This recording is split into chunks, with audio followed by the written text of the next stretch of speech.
Geography of Mesopotamia. This is our first set of notes for Unit 3, which is Middle East and Ancient Egypt. Essential question: why did civilizations form in the Fertile Crescent? We have a geography standard tied to this. That's what the G stands for. Explain the factors that influence the movement of people, goods, and ideas, and the effects of that movement on societies and regions over time. Refresher. We've seen this map before. It is a flow map. In the key, or the legend, we're told what the red arrows stand for, which is possible migration routes with the years that represent number of years ago. This ice blue represents glaciers, which were there about 18,000 years ago. We see the glaciers up here. Approximate land area during Ice Age. So this is land, this is land. Now over here, if you notice in South America that the blue is the present day shoreline, this blue line, but the land area during the Ice Age goes beyond the present shoreline. During the Ice Age, the sea level is lower, which means that there is more land visible. That's how the early peoples, 12 to 15,000 years ago, were able to cross over from Asia into, this is modern day Alaska, into Canada or down into the continental US, because the water levels were low, more land was visible, and they could walk on it. So purple, in the purple arrow, Ice Age will push them towards southern Africa, down, Eastern Africa with this arrow, or across the Red Sea. Blue, those that crossed the Red Sea and continued east, so going this way, will settle in the Middle East. Notice how this is 50,000, and then they'll make their way about 35,000 and 31,000. So yes, it takes them a long time to travel through this area, but they're also going to settle down in this area before migrating further. What is Mesopotamia? The Fertile Crescent is in the Middle East. So all of this green is the Fertile Crescent.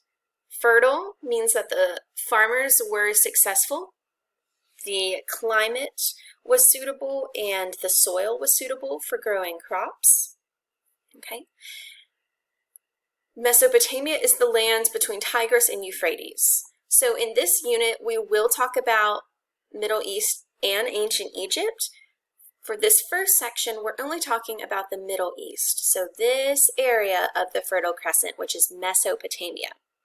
Now, the root word meso, M-E-S-O, means middle.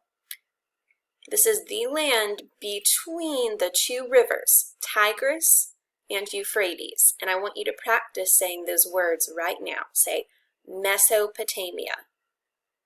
Mesopotamia. Say it one more time. Mesopotamia. Then I want you to try saying Tigris. Tigris River. Tigris River. Tigris River. Okay, and the Euphrates River. The Euphrates River. The Euphrates River.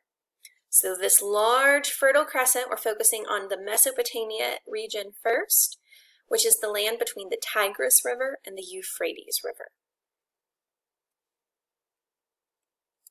Flooding.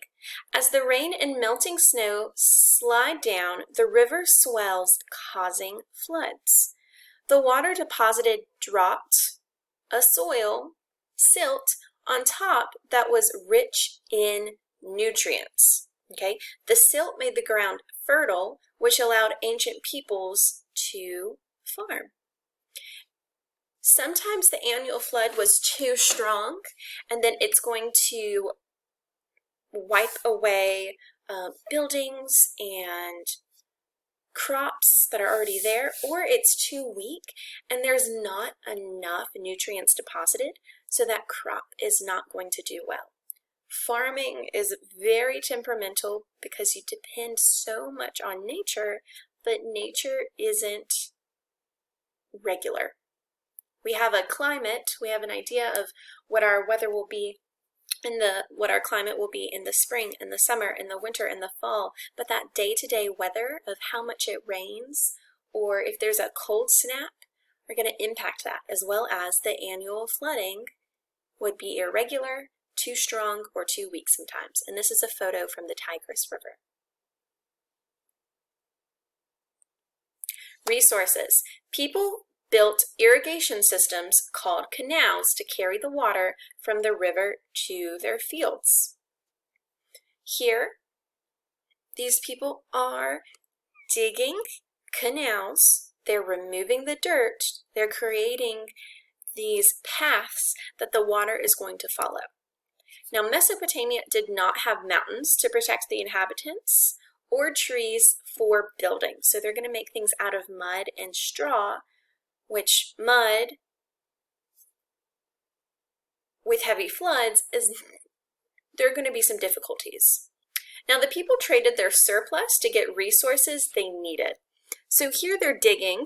Here we see kind of the finished product where here's the river and the water is going into the fields. We see boats, all right? The rivers allow for trade. The rivers allow for trade. It is safer to travel by water than by land at this time. There are very few roads. Roads are almost non-existent at this time, and boats can carry bigger loads easier. Okay, boats can carry bigger loads easier. So mountains protect, but they do not have mountains. They have very few trees, so they're adapting and making things out of mud and straw.